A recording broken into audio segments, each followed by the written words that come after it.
उज्जैन में लॉकडाउन की अवधि बढ़ा दी गई है। 19 अप्रैल की सुबह 6 बजे तक रहेगा पूर्ण लॉकडाउन। आवश्यक वस्तुओं को छूट रहेगी। किराने के लिए सुबह 11 से 5 बजे तक छूट रहेगी।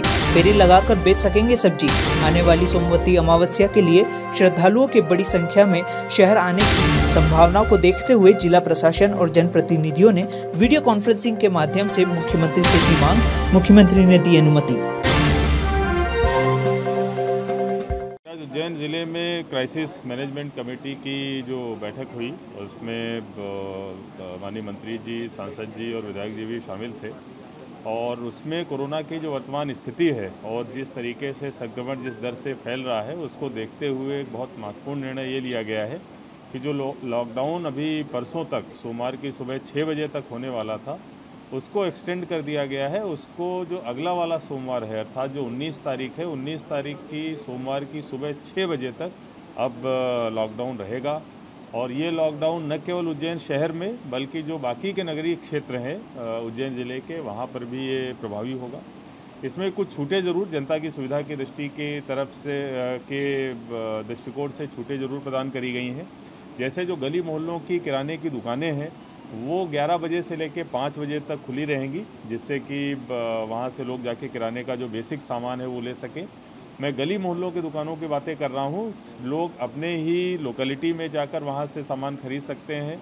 इस चीज़ की अनुमति नहीं होगी कि कोई व्यक्ति एक जगह से जाके दूसरे कॉलोनी में या फिर रोड से जाके दूसरी जगह पर किराना खरीदने के लिए जा रहा है, इस प्रकार की अनुमति नहीं होगी।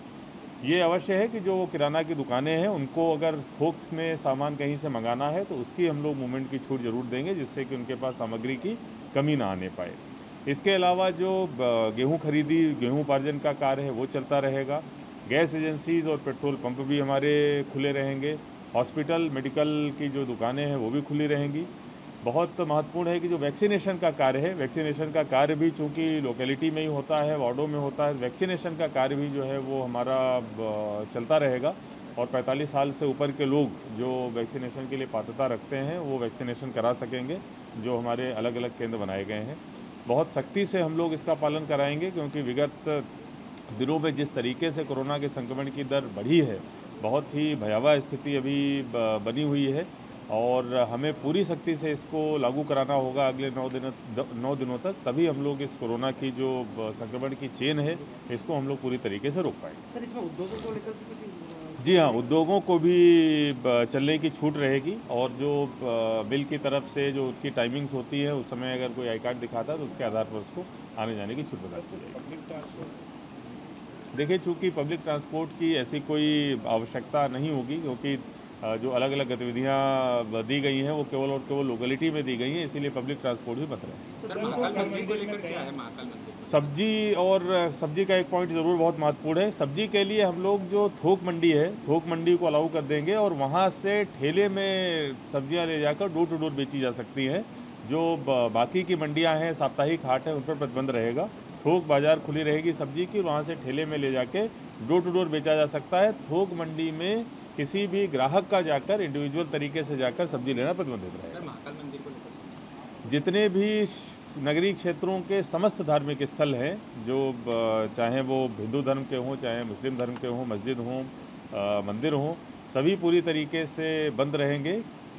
आम श्रद्धालुओं के लिए जो वहाँ के पुजारी हैं, जो वहाँ के मौलवी हैं, वो वहाँ पर पूजा कर सकते हैं, वो वहाँ पर जो भी उनके धार्मिक पूजन है वो कर सकते हैं। लेकिन आम श्रद्धालुओं के लिए मंदिर, मस्जिद, चर्च सभी जो है पूरी तरीके से प्रतिबंधित है। तो शादी ब्याह को लेकर क्या? देखिए, शादी ब्याह का समय जो है वो 24 तारीख से जहाँ तक मेरी जानकारी में है वो शुरू हो रहा है। अभी हमारा जब तक लॉकडाउन है तब तक शादियाँ नहीं हैं, इसीलिए अभी उस संबंध में कोई भी गाइडलाइन नहीं निर्धारित करी गई है।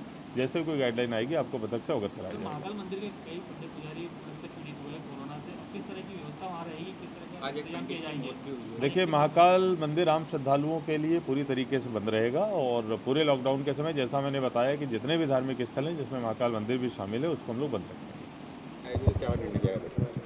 माननीय मुख्यमंत्री जी ने वीडियो कॉन्फ्रेंसिंग से पूरे मध्य प्रदेश के जनप्रतिनिधि एवं कलेक्टर की बैठक ली। उसमें हमने माननीय मुख्यमंत्री जी से ये परमिशन मांगी है कि सोमवार तक सुबह तक का लॉकडाउन है, लेकिन उज्जैन में पर्व है, सोमवती अमावस्या और कुंभ का मेला चल रहा है। हरिद्वार में, जिससे यहाँ पे बहुत ज़्यादा भीड़ आने की संभावना है। तो हमको परमिशन दी जाए कि इस सोमवार से तक से लेके अगले सोमवार तक लॉकडाउन की हमको परमिशन दी जाए। माननीय मुख्यमंत्री जी और चीफ सेक्रेटरी ने हमको ये परमिट करा कि आप लोग निर्णय ले लो, और हमने लॉकडाउन का निर्णय ले लिया है कि अगले सोमवार तक लॉकडाउन रहेगा। कुछ हम छूट देंगे जनता को, उस छूट और नियम का पालन करते हुए जनता को लॉकडाउन में रहना पड़ेगा। कोरोना को देखते हुए प्रदेश के मुख्यमंत्री आदरणीय शिवराज सिंह चौहान भी लॉकडाउन नहीं लगाना चाहते थे, लेकिन जिस गति से कोरोना बढ़ रहा है उसको देखते हुए उज्जैन में 19 तारीख तक सुबह 6 बजे तक कोरोना कर्फ्यू रहेगा, और जिसमें विशेष जो आवश्यकता की चीज़ें हैं उनकी छूट रहेगी।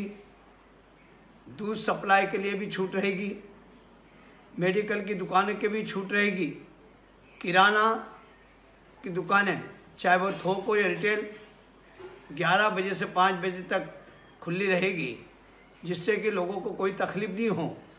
जहाँ तक सब्जी की आवश्यकता है, सब्जी को देखते हुए भी ठेले पे सब्जी बेच सकेंगे। यह व्यवस्था आज प्रबंध आपात समिति ने की है। मैं लोगों से कहता हूं कि कोरोना का पूरा पालन करें, घर से कोई व्यक्ति नहीं निकले, और कोई ज़रूरी काम हो तो मास्क लगा कर ही निकले, क्योंकि मुझे लग रहा है कि कोरोना ये जो है बड़ा है, इसके कीटाणु हवाओं में भी है, तो बाहर निकलने से भी ज़्यादा नुकसान होएगा। इसलिए आवश्यक चीज़ें लेना हो तो ही निकले, और जो सरकार के नियमों का है उसका पालन करें। यदि कोई किसी को ऐसा लगता है कि कोरोना यदि है तो वो तुरंत जांच करें, वैक्सीन भी लगाए। वैक्सीन के सेंटर भी चालू रहेंगे और वैक्सीन जाके लगा सकते हैं। धन्यवाद।